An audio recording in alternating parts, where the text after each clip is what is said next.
ಆಗಿ ಉತ್ತರಿಸುವಂಥದ್ದು. 30ನೇ ತಾರೀಕಿಗೆ ಬರಬೇಕೀಗ. ಈಗ ಜುಲೈ 30ಕ್ಕೆ ವಿಚಾರಣೆ ಮುಂದೂಡಿದ ನ್ಯಾಯಾಧೀಶರು ಜಾಮೀನು ಕೊಟ್ಟಿದ್ದಾರೆ. 42ನೇ ACMM ಕೋರ್ಟ್ನಿಂದ ಜಾಮೀನು ಸಿಕ್ಕಿದೆ. 30ನೇ ತಾರೀಕಿಗೆ ಮುಂದೂಡಲ್ಪಟ್ಟಿದೆ. ಈಗ 23 ದಿನಗಳ ಕಾಲ ಯಾವುದೇ ತಲೆನೋವಿಲ್ಲ. 30ನೇ ತಾರೀಕಿನ ತನಕ ಮಾನನಷ್ಟ ಕೇಸ್ನಲ್ಲಿ ರಾಹುಲ್ ಗಾಂಧಿ ನಿರಾಳ. ರಾಹುಲ್ ಗಾಂಧಿಗೆ DK ಸುರೇಶ್ ಶ್ಯೂರಿಟಿ ಕೊಟ್ಟಿದ್ದಾರೆ. DK ಸುರೇಶ್ ಗೊತ್ತಿದೆ ನಿಮಗೆ, DK ಶಿವಕುಮಾರ್ ಅವರ ಸಹೋದರ. ಮೊನ್ನೆ ಬೆಂಗಳೂರು ಗ್ರಾಮಾಂತರ ಚುನಾವಣೆಯಲ್ಲಿ 2 ಲಕ್ಷಕ್ಕಿಂತಲೂ ಹೆಚ್ಚು ಮತಗಳ ಅಂತರದಿಂದ CN ಮಂಜುನಾಥ್ ಅವರ ವಿರುದ್ಧ ಸೋತಿದ್ರು. ಆದರೆ ಈ DK ಶಿವಕುಮಾರ್ ಫ್ಯಾಮಿಲಿ ಕಾಂಗ್ರೆಸ್ ವಿಚಾರಕ್ಕೆ ಸಂಬಂಧಪಟ್ಟಾಗಿ ತೆಗೆದುಕೊಳ್ಳುವಂಥ ಕೆಲವು ದಿಟ್ಟ ನಿರ್ಧಾರಗಳು ಅವರನ್ನು ಇಷ್ಟು ಎತ್ತರಕ್ಕೆ ತಂದು ನಿಲ್ಲಿಸಿದೆ. ರಾಹುಲ್ ಗಾಂಧಿ ನಿರಾಳರಾಗಿದ್ದಾರೆ. ಇದು ಬರ್ತಾ ಇರುವಂಥ ಆವಾಗ ಬೆಳಿಗ್ಗೆನ ದೃಶ್ಯ ಅದು. ಅವ್ರ ಜೊತೆ ಸುರ್ಜೇವಾಲಾ ಇದ್ದರು, ಅವ್ರ ಜೊತೆ CM ಇದ್ದರು, DCM ಇದ್ದರು.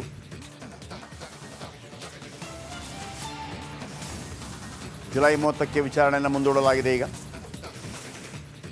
ಅಲ್ಲಿ ತನಕ ನಿರಾಳ ಮಾನನಷ್ಟ ಮೊಕದ್ದಮೆ ಕೇಸ್ ಅದು. ಇವತ್ತು ಕೋರ್ಟ್ಗೆ ಹಾಜರಾಗಬೇಕಾಗಿತ್ತು, ಕೋರ್ಟ್ಗೆ ಹಾಜರಾಗಿದ್ದಾರೆ. ನಾಗರಾಜ್ ಇದ್ದಾರೆ.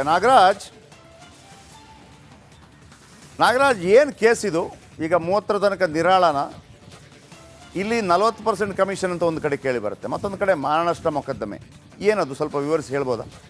ಜಯಪ್ರಕಾಶ್ ಶೆಟ್ಟಿ, ಏನು ಕಳೆದ 2023ರ ವಿಧಾನಸಭಾ ಚುನಾವಣೆ ಸಂದರ್ಭದಲ್ಲಿ ಕಾಂಗ್ರೆಸ್ನ ಏನು KPCC ವತಿಯಿಂದ ಒಂದಷ್ಟು ಜಾಹೀರಾತುಗಳನ್ನ ಕೊಟ್ಟಿರ್ತಾರೆ. ಅದರಲ್ಲಿ ಪ್ರಮುಖವಾಗಿ ಒಂದಷ್ಟು ಅಂಶಗಳನ್ನ ಉಲ್ಲೇಖ ಮಾಡಿರ್ತಾರೆ.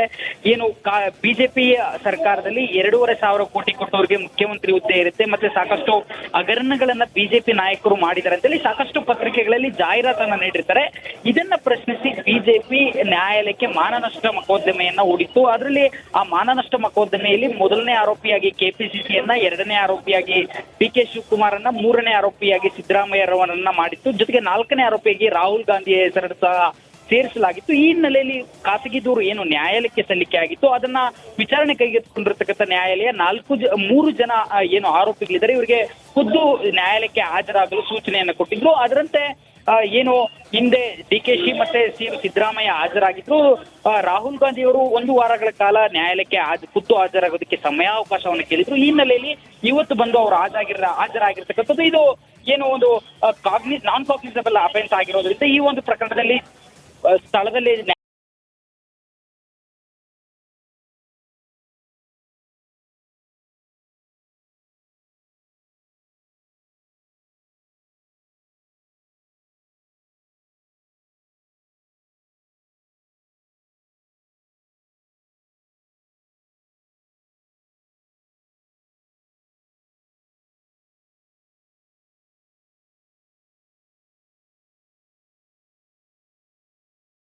ನ್ಯಾಯಾಲಯ ಜಾಮೀನು ಕೂಡ ಮಂಜೂರು ಮಾಡಿರ್ತಕ್ಕಂಥದ್ದು. ಸದ್ಯಕ್ಕೆ DK ಸುರೇಶ್ ಅವರಿಗೆ, ರಾಹುಲ್ ಗಾಂಧಿ ಅವರಿಗೆ ಶ್ಯೂರಿಟಿಯನ್ನ ಕೊಟ್ಟಿರ್ತಕ್ಕಂಥದ್ದು. ಜೊತೆಗೆ ಜುಲೈ 30ಕ್ಕೆ ಪ್ರಕರಣ ಹೋಗಿದ್ದು. ಇನ್ನು ಈ ಒಂದು ಮಾನನಷ್ಟದ ಬಗ್ಗೆ ಒಂದು ವಿಚಾರಣೆ ಮುಂದುವರಿಯುವಂಥದ್ದು. ಆದ್ರೆ ಇನ್ಯಾವುದೇ ಆರೋಪಿಗೆ ಖುದ್ದು ಹಾಜರಾಗಬೇಕಾದಂತ ಅವಶ್ಯಕತೆ ಈ ಒಂದು ಪ್ರಕರಣದಲ್ಲಿ ಇಲ್ಲದೆ ಇರತಕ್ಕಂಥದ್ದು. ಜಯಪ್ರಕಾಶ್ ಶೆಟ್ಟಿ, ಥ್ಯಾಂಕ್ ಯು ನಿಮ್ಮೆಲ್ಲ ಅಪ್ಡೇಟ್ಸ್ಗೆ.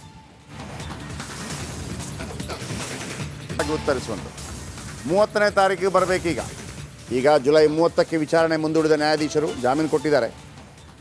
42ನೇ ACMM ಕೋರ್ಟ್ನಿಂದ ಜಾಮೀನು ಸಿಕ್ಕಿದೆ. 30ನೇ ತಾರೀಕಿಗೆ ಮುಂದೂಡಲ್ಪಟ್ಟಿದೆ. ಈಗ 23 ದಿನಗಳ ಕಾಲ ಯಾವುದೇ ತಲೆನೋವಿಲ್ಲ.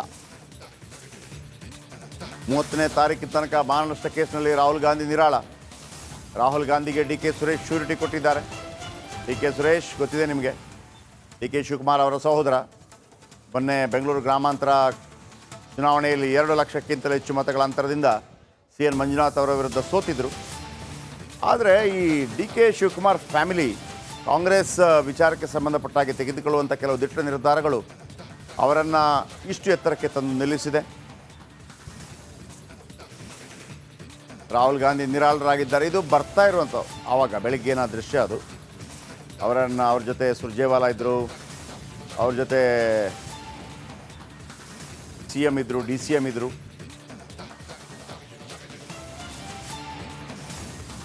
ಜುಲೈ 30ಕ್ಕೆ ವಿಚಾರಣೆಯನ್ನು ಮುಂದೂಡಲಾಗಿದೆ. ಈಗ ಅಲ್ಲಿ ತನಕ ನಿರಾಳ ಮಾನನಷ್ಟ ಮೊಕದ್ದಮೆ ಕೇಸ್ ಅದು. ಇವತ್ತು ಕೋರ್ಟ್ಗೆ ಹಾಜರಾಗಬೇಕಾಗಿತ್ತು, ಕೋರ್ಟ್ಗೆ ಹಾಜರಾಗಿದ್ದಾರೆ. ನಾಗರಾಜ್ ಇದ್ದಾರೆ. ನಾಗರಾಜ್ ಏನು ಕೇಸ್ ಇದು? ಈಗ 30ರ ತನಕ ನಿರಾಳನ, ಇಲ್ಲಿ 40% ಕಮಿಷನ್ ಅಂತ ಒಂದು ಕಡೆ ಕೇಳಿ ಬರುತ್ತೆ, ಮತ್ತೊಂದು ಕಡೆ ಮಾನನಷ್ಟ ಮೊಕದ್ದಮೆ. ಏನದು ಸ್ವಲ್ಪ ವಿವರಿಸಿ ಹೇಳ್ಬೋದಾ? ಜಯಪ್ರಕಾಶ್ ಶೆಟ್ಟಿ ಏನು ಕಳೆದ 2023ರ ವಿಧಾನಸಭಾ ಚುನಾವಣೆ ಸಂದರ್ಭದಲ್ಲಿ ಕಾಂಗ್ರೆಸ್ ಸರ್ಕಾರ, ಕಾಂಗ್ರೆಸ್ನ ಏನು ಕೆಪಿಸಿಸಿ ವತಿಯಿಂದ ಒಂದಷ್ಟು ಜಾಹೀರಾತುಗಳನ್ನ ಕೊಟ್ಟಿರ್ತಾರೆ. ಅದರಲ್ಲಿ ಪ್ರಮುಖವಾಗಿ ಒಂದಷ್ಟು ಅಂಶಗಳನ್ನ ಉಲ್ಲೇಖ ಮಾಡಿರ್ತಾರೆ. ಏನು ಬಿಜೆಪಿ ಸರ್ಕಾರದಲ್ಲಿ 2,500 ಕೋಟಿ ಕೊಟ್ಟವರಿಗೆ ಮುಖ್ಯಮಂತ್ರಿ ಹುದ್ದೆ ಇರುತ್ತೆ, ಮತ್ತೆ ಸಾಕಷ್ಟು ಹಗರಣಗಳನ್ನ ಬಿಜೆಪಿ ನಾಯಕರು ಮಾಡಿದ್ದಾರೆ ಅಂತೇಳಿ ಸಾಕಷ್ಟು ಪತ್ರಿಕೆಗಳಲ್ಲಿ ಜಾಹೀರಾತನ್ನ ನೀಡಿರ್ತಾರೆ. ಇದನ್ನ ಪ್ರಶ್ನಿಸಿ ಬಿಜೆಪಿ ನ್ಯಾಯಾಲಯಕ್ಕೆ ಮಾನನಷ್ಟ ಮೊಕದ್ದಮೆಯನ್ನ ಹೂಡಿತ್ತು. ಅದರಲ್ಲಿ ಆ ಮಾನನಷ್ಟ ಮೊಕದ್ದಮೆಯಲ್ಲಿ ಮೊದಲನೇ ಆರೋಪಿಯಾಗಿ ಕೆಪಿಸಿಸಿಯನ್ನ, ಎರಡನೇ ಆರೋಪಿಯಾಗಿ ಡಿ.ಕೆ. ಶಿವಕುಮಾರನ್ನ, ಮೂರನೇ ಆರೋಪಿಯಾಗಿ ಸಿದ್ದರಾಮಯ್ಯರವರನ್ನ ಮಾಡಿತ್ತು. ಜೊತೆಗೆ 4ನೇ ಆರೋಪಿಯಾಗಿ ರಾಹುಲ್ ಗಾಂಧಿಯ ಹೆಸರನ್ನು ಸಹ ಸೇರಿಸಲಾಗಿತ್ತು. ಈ ಹಿನ್ನೆಲೆಯಲ್ಲಿ ಖಾಸಗಿ ದೂರು ಏನು ನ್ಯಾಯಾಲಯಕ್ಕೆ ಸಲ್ಲಿಕೆ ಆಗಿತ್ತು, ಅದನ್ನ ವಿಚಾರಣೆ ಕೈಗೆತ್ತಿಕೊಂಡಿರ್ತಕ್ಕಂಥ ನ್ಯಾಯಾಲಯ 3 ಜನ ಏನು ಆರೋಪಿಗಳಿದ್ದಾರೆ ಇವರಿಗೆ ಖುದ್ದು ನ್ಯಾಯಾಲಯಕ್ಕೆ ಹಾಜರಾಗಲು ಸೂಚನೆಯನ್ನು ಕೊಟ್ಟಿದ್ರು. ಅದರಂತೆ ಏನು ಹಿಂದೆ ಡಿ.ಕೆ.ಶಿ ಮತ್ತೆ ಸಿದ್ದರಾಮಯ್ಯ ಹಾಜರಾಗಿದ್ರು. ರಾಹುಲ್ ಗಾಂಧಿ ಅವರು 1 ವಾರಗಳ ಕಾಲ ನ್ಯಾಯಾಲಯಕ್ಕೆ ಖುದ್ದು ಹಾಜರಾಗೋದಕ್ಕೆ ಸಮಯಾವಕಾಶವನ್ನು ಕೇಳಿದ್ರು. ಈ ಹಿನ್ನೆಲೆಯಲ್ಲಿ ಇವತ್ತು ಬಂದು ಅವರು ಹಾಜರಾಗಿರ್ತಕ್ಕಂಥದ್ದು. ಇದು ಏನು ಒಂದು ನಾನ್ ಕಾಗ್ನಿಸಬಲ್ ಅಫೆನ್ಸ್ ಆಗಿರೋದ್ರಿಂದ ಈ ಒಂದು ಪ್ರಕರಣದಲ್ಲಿ ಸ್ಥಳದಲ್ಲಿ ನ್ಯಾಯಾಲಯ ಜಾಮೀನು ಕೂಡ ಮಂಜೂರು ಮಾಡಿರ್ತಕ್ಕಂಥದ್ದು. ಸದ್ಯಕ್ಕೆ ಡಿ.ಕೆ. ಸುರೇಶ್ ಅವರಿಗೆ, ರಾಹುಲ್ ಗಾಂಧಿ ಅವರಿಗೆ ಶೂರಿಟಿಯನ್ನ ಕೊಟ್ಟಿರ್ತಕ್ಕಂಥದ್ದು. ಜೊತೆಗೆ ಜುಲೈ 30ಕ್ಕೆ ಪ್ರಕರಣ ಹೋಗಿದ್ದು. ಇನ್ನು ಈ ಒಂದು ಮಾನನಷ್ಟದ ಬಗ್ಗೆ ಒಂದು ವಿಚಾರಣೆ ಮುಂದುವರಿಯುವುದು. ಆದ್ರೆ ಇನ್ಯಾವುದೇ ಆರೋಪಿಗಳು ಖುದ್ದು ಹಾಜರಾಗಬೇಕಾದಂತ ಅವಶ್ಯಕತೆ ಈ ಒಂದು ಪ್ರಕರಣದಲ್ಲಿ ಇಲ್ಲದೆ ಇರತಕ್ಕಂಥದ್ದು. ಜಯಪ್ರಕಾಶ್ ಶೆಟ್ಟಿ, ಥ್ಯಾಂಕ್ ಯು ನಿಮ್ಮೆಲ್ಲ ಅಪ್ಡೇಟ್ಸ್ಗೆ.